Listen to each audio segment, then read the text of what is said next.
Bumalik ako para pasayahin kayo. Ano ba yan? Anong oras na? Bakit ka pa kasi nagyayabang dito? O ano? Tumigil na kayo. Dapat kayong umasa sa mga lalaki. Napakaswerte nyo na nga eh. Hoy babae, hayaan mong sabihin ko sa'yo na kami ang pinagmamalaki ng mga ninuno natin para i-enjoy ang kapayapaan at katahimikan. Ano? Pumunta ang isa sa bahay ng iba? Lalaking nagpakasal sa pamilya? Maliban sa pagiging bully ninyo, ano pang magagawa ko? Siya yun. Maaari mo rin isama ang buong pamilya mo. Nakakatawa. Sa tingin ko isa ka lang babaeng paganda-ganda lang at walang alam. Ano bang alam mo? Pinagmamalaki namin ang aming ninuno sa pamamagitan ni Director Lee. Nakilala si Jiang. Pagkatapos pinasok nila siya sa konting oras lang. Pagdating ng oras, buong pamilya namin makikinabang din dito. Alam mo sa nakikita ko talaga magkadugo tayo. Bibigyan kita ng pagkakataon. Lumuhod ka ngayon sa lupa. Yumuko ng 3 beses. Alam mo na ang mangyayari pag sumali ako kay Jiang. Baka pwede ka rin magtrabaho doon. Tagalinis sa banyo. Sa mga panahong yun, yun ang magiging buhay mo. Kaya ngayon, matuto ang lumugar. Ano bang sinasabi mo? Ang sabi ko, kailangan niyang lumuhod sa lupa at yumuko ng 3 beses para masyahan ako. Hindi mo ba naiintindihan sinasabi ko? Chen Yaozu, napaka-bully mo! Ano? Pinapagawa ko yun para sa kinabukasan niya. Para dumating ang araw, mabigyan ko siya ng trabaho niya. Malibang paluhurin ko siya? Oo nga. Lumuhod ka't yumuko para makapagtrabaho ka. Magandang kasunduan niya para sa'yo. Gawin mo na, bata. Ilang tao ang naroon. Ilang insenso ang nasunog at biyayang hindi hinahanap. Hindi ako luluhod sa'yo. Hindi rin ako natatakot. Gagawin mo. Ano sabi niya? Alam mo, bata, para rin sa kapanan mo yon. Sumunod ka na lang. Oo nga. Lumuhod ka ng mabilis at yumuko. Yaozu, tingnan mo kami. Para sa kapanan ng pamilya. Huwag mong gawin to sa pinsan mo. O sige. Kung hindi siya lumuhod, ikaw ang luluhod. Lumuhod ka na! Lumuhod! Lumuhod! Walang hiya ka! Ang lakas na lubot tamaan ako, ha? Walang hiya ka! Si Li Changsheng ay wala talagang silbi. Pumili talaga siya ng isang katulad mo. Ang kapal na mukha mo, tawagin lang siya sa pangalan niya. Pwede mo naman si Director Lee, kaya mo pagmalakyan. Yun ang tawag ko sa kanya. Nagkita na kami at iginagalang niya ako. Tama na nga to. Alam mo ikaw, ang yabang mo talaga. Ikaw, napaka-mapagpanggap, mapanginsulto at naninirang puri pa. Saan mo nakukuha ng ganyan lakas ng loob, ha? Natural na malakas ang loob ko.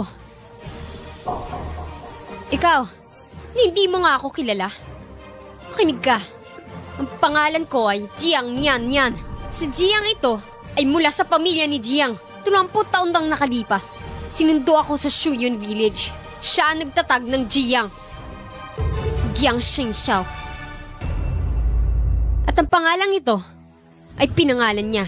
Alam niya talaga ang pangalan ng pinunong pamilyang Jiang. Bakit niya alam yung mga ganong klaseng impormasyon? Imposible. Sigurado nagsisinungaling lang siya. Gusto kong makita kung sino yung nagpapanggap ni Miss Jiang. Babe! Teka, ba't ka na dito? Pumunta ako sa pabrika, nalaman ko wala ka naman naroon. Tapos nalaman ko may nanggugulo daw sa bahay ni Uncle Chen. Nandito ako para suportahan ka. Kaya pumunta ako dito. Tingnan mo, sinama ko rin yung bodyguard ko. Mabuti naman talaga at nandito ka na. Yung babae niyan, hindi siya sumasang-ayon na lagdaan ng demolition consent form. Ang maliit na babae niyan, siya, hinampas niya ako sa mukha. Tinong mo, namagabok ako. Wala sakit. Ang kapal naman ng mukha mo para magpanggap bilang si Miss Jiang. Sinaktan mo pa ang boyfriend ko! Bale, sinasabi mong isa siyang impostor? Siyempre oo. Kasama ng ama ko ngayon si Miss Jiang para mag-inspeksyon. Hindi naman 2 tao si Miss Jiang. Hindi posibleng mangyari yon. Sinasabi ko na nga ba eh. Hindi ito si Miss Jiang. O ikaw bata, halos maloko mo kaming lahat. Makita mo na, maganda pa rin ang aming pamilya. Ang kanya kasinungalingan, ang ating kagandahan hinahayag sa isang salita. Ang ama ko ay si Director Lee. Kaya pumayag si Jiang na itayo ang pabrika dahil sa kakayahan ng aking ama. Kami ang pamilyang Lee at lahat kami ay nagpapasalamat kay Jiang. Kinausap ko ang ama ko tungkol kay Miss Jiang. Paano ako magkakamali? O ano? Peke, ano pang gusto mo sabihin ngayon? Yan. Anak, anong nangyayari? Ayos lang ma. Aayusin ko ito. At nagmamatigas ka pa rin ha, Miss Lee. Tanong ko lang sa'yo, nakilala mo na ba talaga si Miss Jiang? Siyempre naman! Sabi ni Papa, darating si Miss Jiang para mag-inspeksyon. Kaya sumunod ako sa kanya, sabay kaming pumunta sa pabrika. Si Miss Jiang dapat mismo, malinaw na lalaki iyon. Hindi pwede na babaeng ito. Akala ko nung una, mahina lang ang paningin ni Li Xiangsheng. Hindi ko inaasahan na ang babaeng pinalaki niya ay parehong kasinungalingan. Sinasabi mo bang sinungaling ako, ha? How dare you to call my dad by his first name? Pwedeng-pwede kong gawin yon. Maniwala ka man o hindi, isang tawag ko lang, pupunta siya dito. Director Lee, pumunta ka rito ngayon din. Tawagan mo si Li Xiangsheng at papuntahin rito. Miss Jiang! Sige po! Ano yun? Mukhang galit na galit si Miss Jiang. Pumunta tayo sa kanya. Sino bang kumabala sa kanya? Teka, pupunta na ako. Papuntahin mo siya dito. Akin na nga yan! Oh, malapit ka nang mamatay. Hindi mo ba alam yun? Gusto mong mamatay? Huwag ka na kasi makialam pa dito sa pamilya namin! Nagpapanggap ka pang si Miss Jiang? Bubugbugin mo lang pala ang boyfriend ko? Ang lakas naman ng loob mo! Dahil dyan sa ginawa mo, kailangan mo na umalis dito! Bodyguard! Kunin siya! Teka, anong ginagawa niyo? Miss Lee, nakikiusap ako sa'yo. Alis! Mama, sino ka ba sa tingin mo? Hindi ka pwede makiusap sa akin. Bitawan niyo nga ako! Buti natin siyang ilabas at doon bugbugin hanggang mamatay. Tama ka. Kahangahangan ng babaeng ito. Nung dumating ka, hindi na siya makalaban. Pagsisisihan mo ito! Anong magagawa mo? Hindi ako natatakot sa iyo, no? Ilabas siya. Anak, Ma, huwag ka mag-alala. Pag dumating si Director Lee, wala na magagawa sa akin mga to. At ginagamit mo pa ang amang ko, ha? Para makapanloko? Walang kwenta. Ano pang hinihintay niyo dyan? Dalhin niyo siya sa bodega para maturuan ng leksyon. Gusto kong patunayan na isa kang peke. Isang impostor. Sige na. Anong gagawin niyo, ha? Yung babaeng yun, hinampas ako sa muka. Lagot kayong dalawa ngayon sa akin. Tingnan niyo ang mangyayari sa kanya. Ay, ang sakit na mukha ko. It's okay.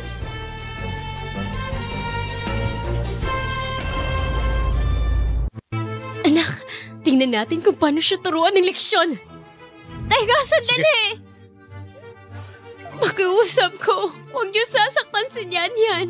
Siya ang totoo kong anak. Apo mo siya. Hindi ba kayo naaawa kung mabubugbog ang apo niyo? Ano ba?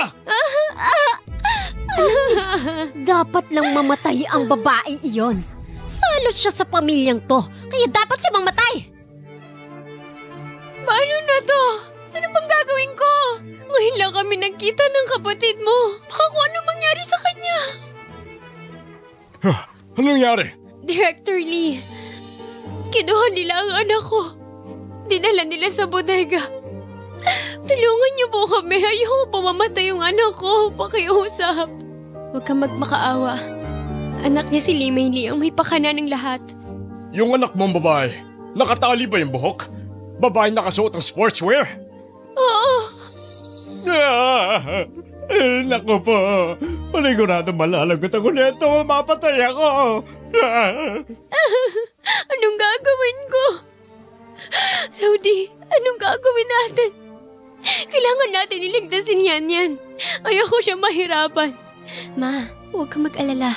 Sabi ng kapatid ko, magiging maayos lang siya. Magtiwala ka lang. Pero ang pamilyang Lee may hawak sa kanya ngayon. Hindi ako makampante kung ano na nangyayari sa kanya. Alam nating malulupit silang lahat. Tara, hanapin natin ang tiyuhin mo. Humingi tayo ng tulong. Ma, nakalimutan mo na ba? Simula nung mamatay ang lola ko, wala na tayong kontak sa kanila. Ano pa magagawa natin? Hindi rin tayo papansin ng mga kamag-anak natin. Pero, maliban sa kanila, kanina pa ba tayo pwede humingi ng tulong? Hindi ako pwede manood lang anong mangyayari sa anak ko.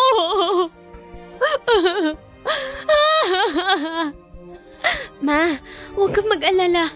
Hanapin natin si Tio. Hanapin natin siya. Kahit na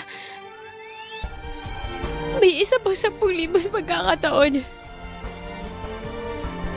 Gusto ko rin iligtasin yan.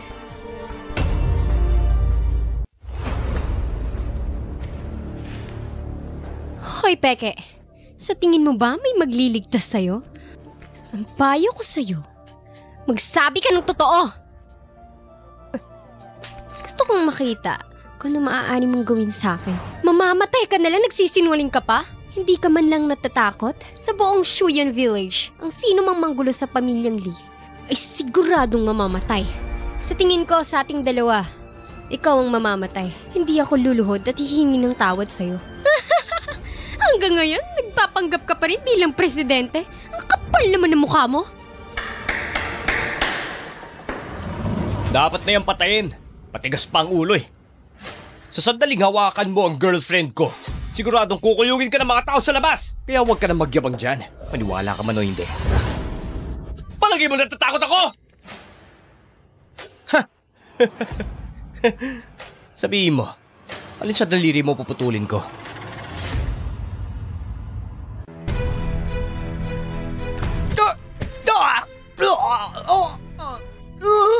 Lakas na loob, masutukin ako! Umanda ka sa akin! Ikaw, ano ginagawa mo? Babe, iligtas mo ako! Yaozu! Ikaw! Bitawan mo si Yaozu! Babe! Babe! Okay ka lang ba? Ang mukha ko! Ang mukha ko! Yaozu! Ang babae yan! Patayin mo siya! Ang lakas na loob, saktan siya! Umanda ka sa akin! Ah! Ano ginagawa mo? Dapat kang patayin ng buong pamilya, Chen! Apo, ayos ka lang ba? Wala! Ano nangyari sa'yo? Sinipa niya ako dito! Ano? Ang yakang babae ka! Lakas ng loob mo saktan ng apo ko! Umanda ka sa akin! Ma! Ma! Okay ka lang ba? Bata-bata mo pa. Lumalaban ka sa matatanda! Ang mga lalaki, pumapatol kayo sa mga babae. Hindi nyo alam kung anong mali. Hindi kayo karapat-dapat na igalang. Walang iya ka. Ako ngayon ang magtuturo sa iyo ng leksyon! Tumigil ka!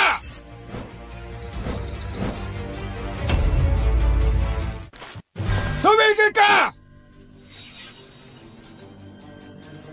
Pa!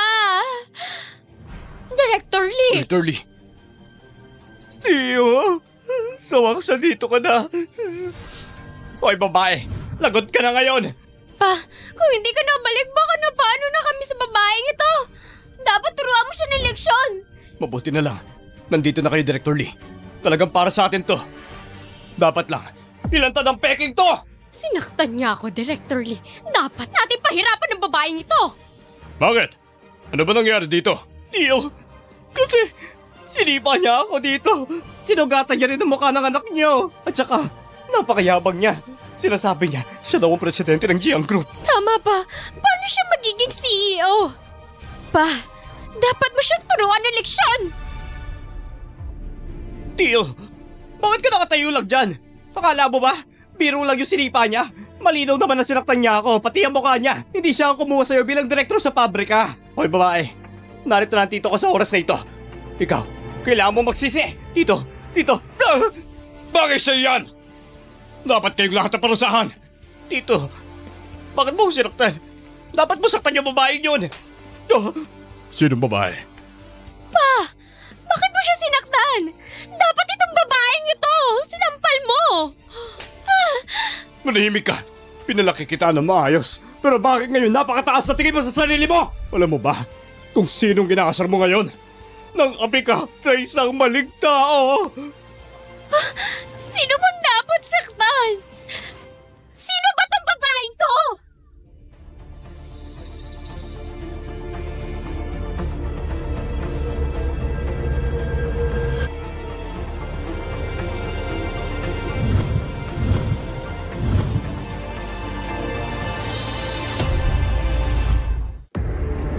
Miss Jiang, patawad po. Mali po kami. Patawarin mo kami. Patawad po. Miss Jiang? Tong babaeng tong presidente? Imposible! Pa, di ba lalaki ang kasama niyo maglakad kanina? Walang iya ka. Assistant niya ni Miss Jiang. Lee Meili, bakit mo sinira ang pangalan ng pamilya natin? Tio Lee, mukhang nagkakamali ka lang. Paano kasi siya magiging presidente ng Jiang Group? Siya? Ang inabando ng anak ng tiyuhin ko, ang tito ko hanggang ngayon, ayaw siyang kilalanin. Oo nga. Tingnan mo lang siya ulit. Tingnan mo ang suot niya, pangpahirap. So paano siya magiging presidente ng Jiang Group? Tama? Diba? Director Lee, baka nagkakamali ka lang sa sinasabi mo. Tama. Siguro. Nagpapanggap lang naman siya. Oo pa. Manahimik kayo lahat! Paano ko magkakamali tungkol kay Miss Jiang? Kayo, ano ba kasi ginawa ninyo? Hanggang ngayon, kine-question niyo pa rin ang pagkakakilala niya? Sinabi ko na sa kanila ang tunay kong pangalan. Ako si Miss Jiang. Ako, ang presidente ng Jiang Group. Bakit hindi kayo naniniwala? Imposible ito. Paano siya ang magiging presidente ng Jiang Group?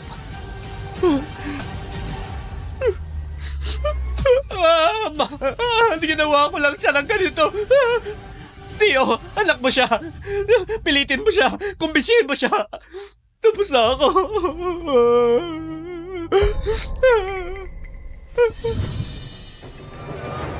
Hindi. Imposible naman. Walang kwentang babaeng to. Paano siya magiging CEO? Yung presidente. Dapat siya ay lalaki. Li Changsheng, tingnan mong mabuti. Yung napakabait mong anak.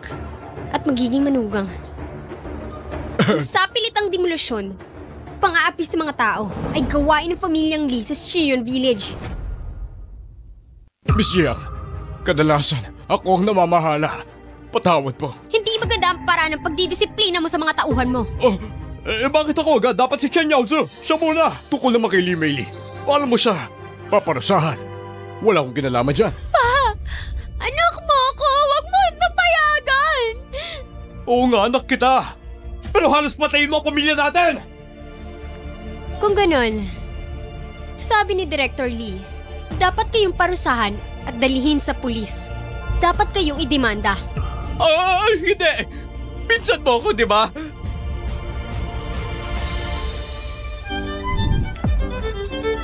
Miss Jiang, patawarin mo ako.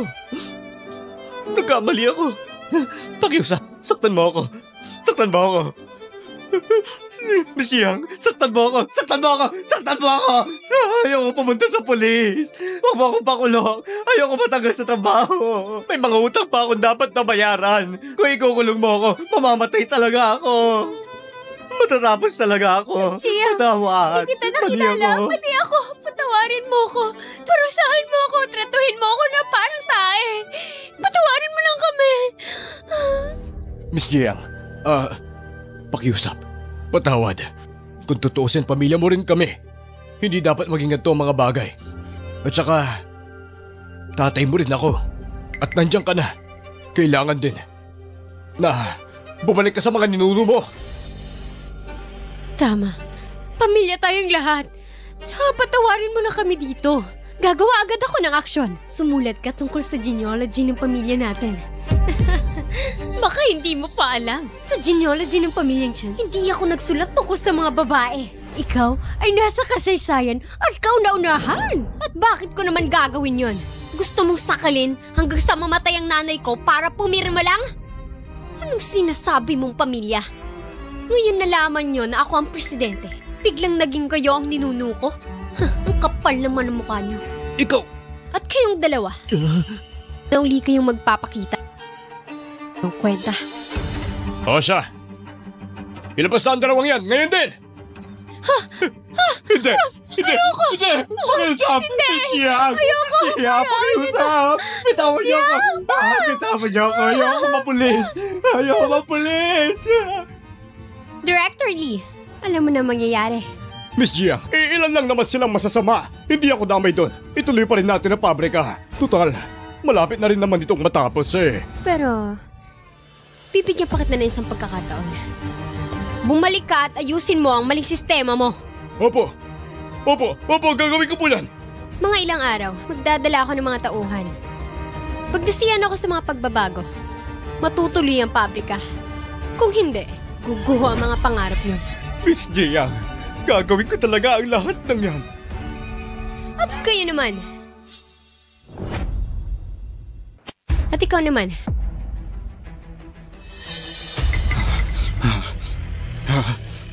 So ganyan. Ako ang tunay mong ama. Ano naman ang gagawin mo sa akin? Alam mo, kahit ikaw ay presidente ng Jiang Group, ang dugong dumadali pa rin sa'yo ay pamilya namin siyan! Wala kang galang sa nakakatanda sa'yo. Walang gantimpanan darating sa'yo! Kung gusto niyo ng pera, kayang-kaya ko kanyang bayaran. Hindi porket kadugo kita, kaya mo na akong pasunurin.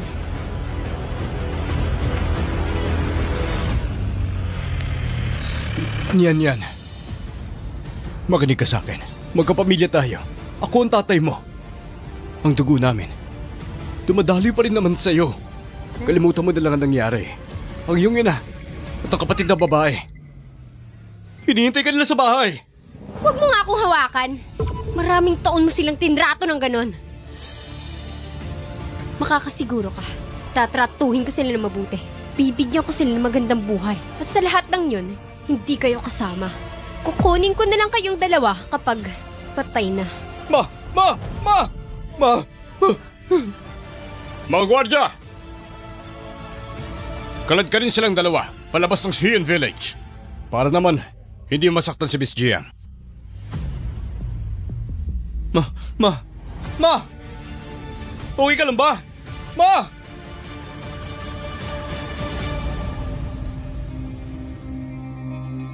Miss Jiang, nakapag-ayos na ako sa pabrika. Mabuti. Yung nanay at kapatid ko. Tungkol sa nanay at kapatid mo, pumunta na ako sa tito mo. Humingi na ako ng tulong sa pamilyang Lin. Mga lokal sila dito na medyo may kaya rin sa buhay. Pero kung di nila nalaman na presidente ka, mamaliitin ka talaga nila. Pabuti na lang di ka napahamak. Natakot ako para sa'yo. Sa kasong to, katapos mabigay sa akin ng kumpanya, ginawa akong pinakamayamang tao. Nagdusa ng maraming taon ng nanay ko. Kailangan ko silang tulungan, ganun dapat ang gawin ko. Opo.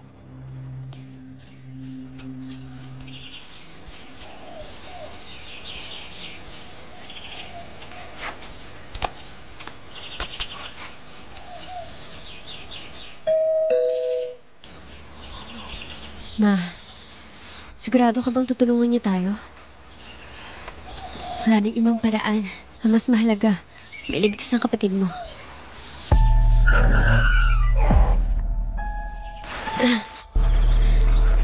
Kapatid. Sino ko nakausap mo dyan? Sino sinasabi mo kapatid? Miss Jiang, yan ang bahay ng tito mo. Mukhang tama ka nga. Nag-iisa lang to sa nayon. Kapag nalaman nilang mayaman ka, panigurado magiging interesado sila sa'yo. Oh, pasensya na Miss Jiang. Hello? Hoy! Assistant! Nabalitaan ko nandito kayo ni Miss Jiang. Nakakatuwa naman yon. Wanggang, bakit mo alam? Hindi mo na kailangan malaman. Nga pala, mamayang gabi nasa pinakamagandang hotel ako. Kumain tayo doon kasama si Miss Jiang. Inaasahan ko lalaw kayong dalawa sa akin mamaya. Sige, sasabihin ko lahat yun kay Miss Jiang. Ang general manager ba yan?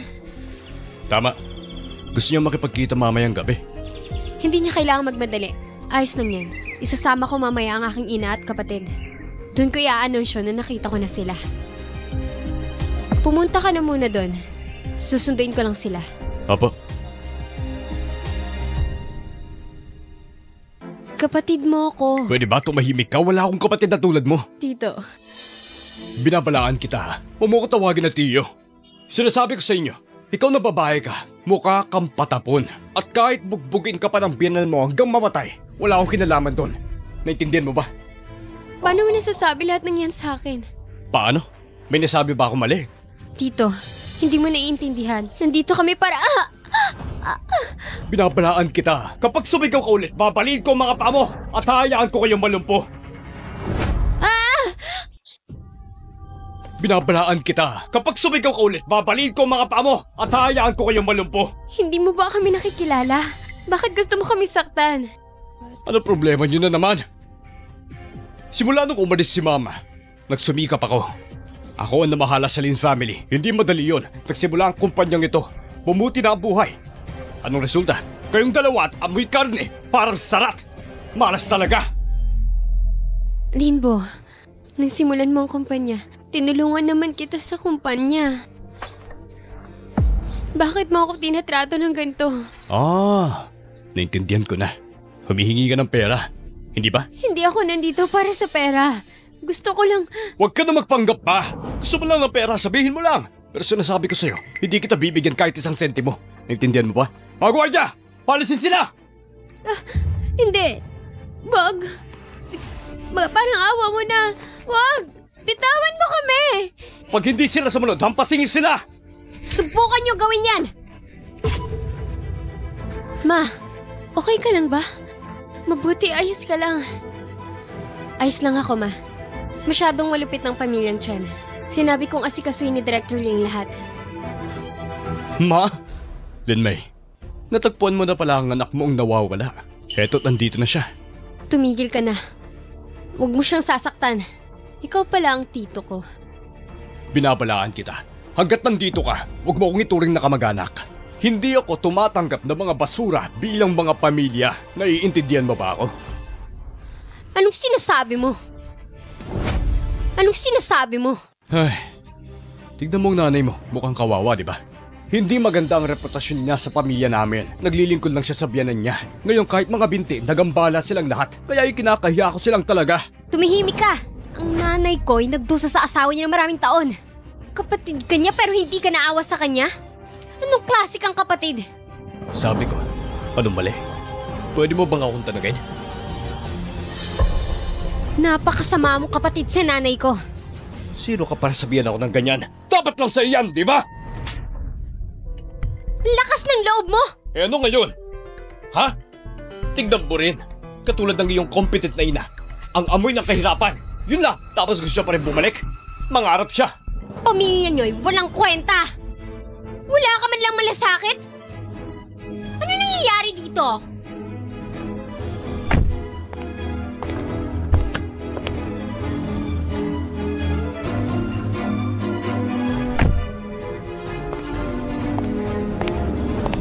Tabi nga! Pa, may maganda kami balita sa'yo. O anong balita yan? Pinabati kita, Tito. Narinig ko ang President Jiang, mamumuhunan sa kumpanya ng 1 bilyon. Magiging pinakamayaman na ang pamilya natin sa buong nayon. Totoo ba yan? Siyempre totoo. Ang aking kapatid mula sa Jiang's group, may posisyon siya doon. Ang sabi niya, walang peke. Okay. 1 bilyong puhunan. Pagpalahid ka ng Diyos. Tiyuin, sino mga taong to? Ay, silang 3. Isang grupo na mahihirap na kamag-anak. Yun lang. Hay nako, mga nangihingi lang ata ng pera to mga to. Mga ulong kwenta. Ay, mga mahihirap na kamag-anak. Paano?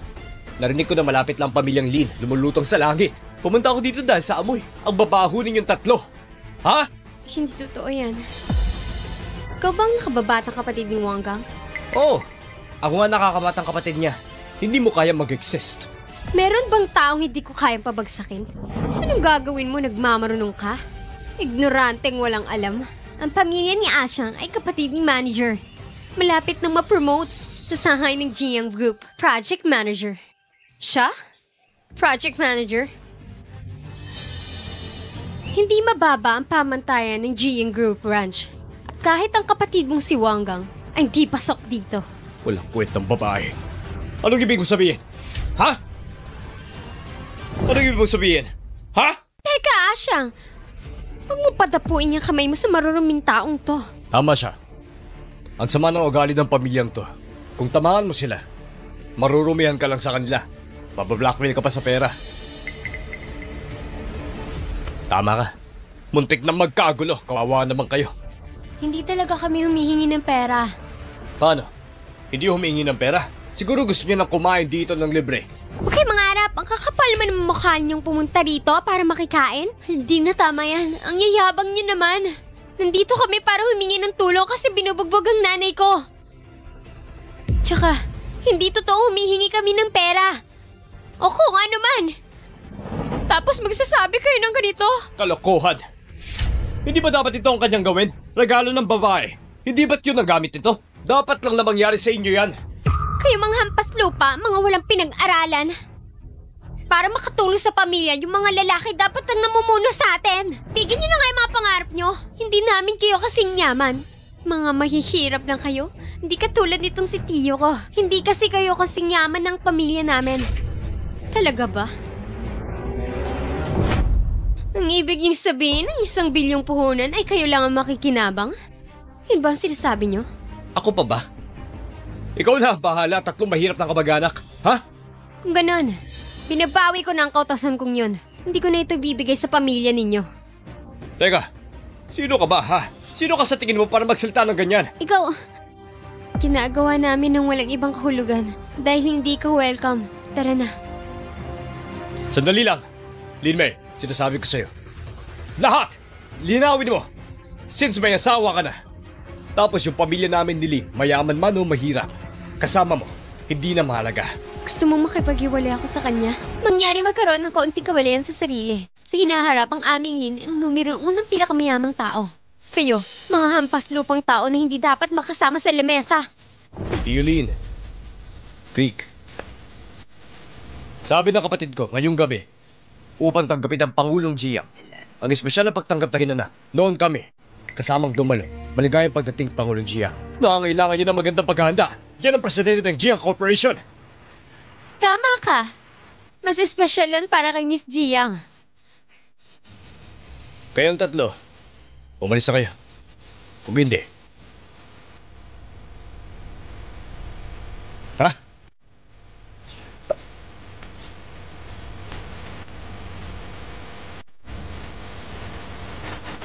Tara na. Tara na. Umakyat ng hagdan ng pamilya Lin. Ayaw sa atin. Ma, huwag mong sabihin yan. Sino mga umakyat sa kanila, determinado pa rin.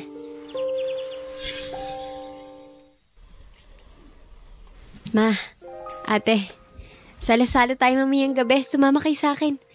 Anak, hindi ito gagana. Ayun ay pagtanggap para kay President Jiang. Paano tayo pupunta? Ma, nakalimutan mo? Yan si Sabe, siya ang presidente. Yan. Sabihin mo kay Mama ang totoo. Ikaw ba talaga ang presidente? Ma, sinabi ko na sa'yo. Ako nga ang presidente. Inayos ko na ito. Napaisip ako sila sa iyong pamilya. Maaari mo ba akong tulungan? Sino mag-aakala na ginagawa nila to sa'yo? Malaki ang naitulong sa kanila ni Mama noon. Akala nila putulin ang ugnayan sa amin.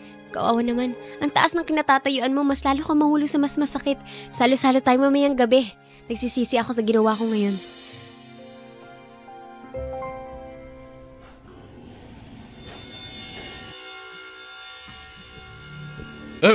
Assistant Singh! Nandito ka! Mangyaring maupo ka.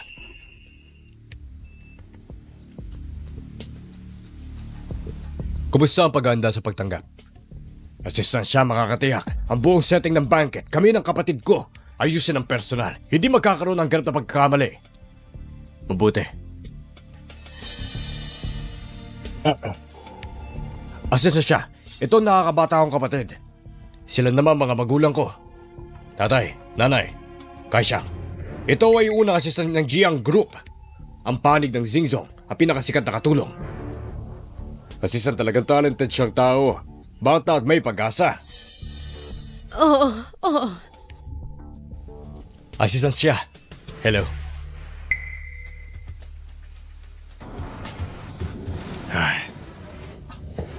Katulong, upang maging matapat, ang aming mga dibisyon ng grupo, lagi kaming kulang ng project manager. Tingnan mo ang kapatid ko. Oo, hindi. Paglipat ng tauhan, hindi ko negosyo. Si Jiang ang mahusay dyan. Kung gusto mo siyang i-promote, pagkatapos ayaan mo siya sa pagiging ngayong gabi, gumanap ng maayos. Hanggat tumango si Miss Jiang, ang bagay na ito ay gagawin. Oo, sigurado mahusay akong gaganap. Bakit wala pa rin si Miss Jiang? Ewan ko nga rin. Nandito ngayon ang President Jiang, ang pinakamahalagang tao. Normal lang na maliit siyang dumating. Tama naman. Jiang Kailin, namuhunan ng napakaraming pera. Dapat tayong samantalin ng pagkakataon. Magsabi ka ng maraming magagandang bagay. Tama si Dad? Yuhin, Creek. Oh, Washa. Ang reception ngayon, nakakabilib talaga. Ang kilalang figure na ito, lahat ay imbitado. Nandito ang presidente ng Jiang Corp. Dapat pahalagahan natin siya, di ba? Narinig ko, basta itong reception dinner, upang pahalagahan si Miss Jiang. Tapos aakit ako sa project manager. Ito ay isang tapos sa deal. Talaga? Tapos galing mo talaga. Creek. Bagaman, dati ako ay isa junior staff lang. Ngunit, ang matagal kong kasama, nagkamali ka. Pero simula ngayon, hindi ko na kailangan maging matatag. Dahil malakas na ako. Eto na. Huwag siya. Tapos saglit. Ang gulo sa harap ng presidente. Ilang magaganda salita. Tiyulin, pamili tayong lahat. Bakit kaya mo sabihin ng mga gandang bagay, tama? Okay, tapos ako muna. Salamat na maaga. Napakabait mo. Hindi pagkatapos ay muli. Si Jiang ay napakalaking presidente. Bakit pumunta sa atin? Narinig ko, itong presidente Jiang, naghahanap ng kamag-anak. Naghahanap ng kamag-anak? Ito ang mga kapatid ko. Narinig ko kay Assistant He. Narinig ko yun kay Presidente Jiang. May kamag-anak dito. Hindi ko alam kung bakit nawalan ng kontak sa loob ng maraming taon. Pumunta siya dito para hanapin ang kamag-anak niya. Hindi ko alam kung sino yun. Makakasama ko ba ang Presidente Jiang kaugnay? Yung pamilya, tiyak na biglang yayaman yun.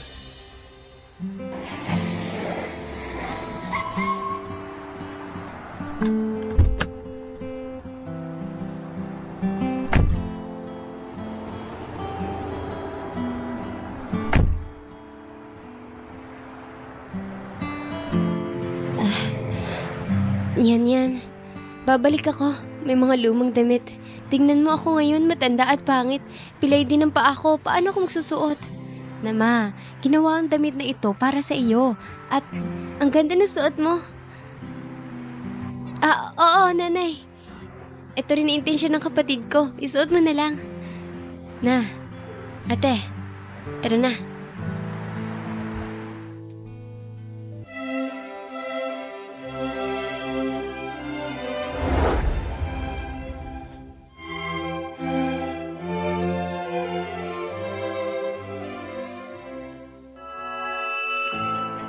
Di ko alam. Basta, yung proyekto yun dapat malaki. Itong mga mahihirap na tao, paano to nandito? Itong mga mahihirap na tao, paano to nandito? Paano kapasok tong mga taong to? Malas talaga. Hindi ako maalis. Hinahabol dito.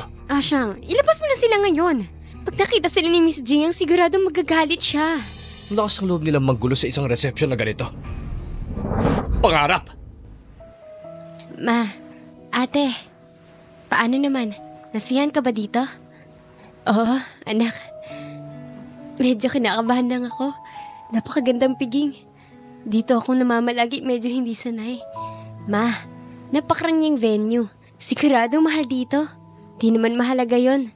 Ma, ate, ang mahalaga, masaya kayo. Tara na. Hoy! Kayong mga bastos, patanggap ni Miss Jiang maglakas loob na pumasok? Sinabi ko sa inyong tatlo, naghihingi ng pagkain. Haunted talaga! Kayong tatlo, paano kayo nakapasok? Ito ang pamilya namin ni Wang. Kay Pangulong Jiang, hapunan sa reception. Pwede ba kayo rito? Habang wala dito si Miss Jiang, kayong tatlo, dapat nang umalis dito! Habang wala pa dito si Miss Jiang, karapat-dapat kayong mapaalis dito! Kailan pa kayo nasunod dito? Huh? Tanong ka sa akin? Wala akong final say? Ha? Ikaw, sino ka ba para pumunta dito, ha? Inilapat mo ang iyong bibig, hayaan mo akong linisin ito. Paano? Ano ba sinabi kong mali, ha? Tingnan mo to. Kayong tatlo, isang hapon. Nakasuot kayo na parang... Wala, pang mahirap lang. Wala kayong masuot na magandang damit. Nasabi ko lang. Paano nila ito kayang isuot mga mamahaling damit? Tama yan. Binili ito ng maruming pera. Tumihimik ka, ang damit na ito'y binigay ni Nyan. Paano mo nasasabi yan? Talaga? Pasensya na po. Kalakuhan talaga. Lumabas siya para ibenta ang mga to. Paano ito kakayanin? 3 pirasong high-end na damit? Ito ay dapat na ibenta nilang 3. Sinungaling ka. Gusto mong putulin kay dila mo?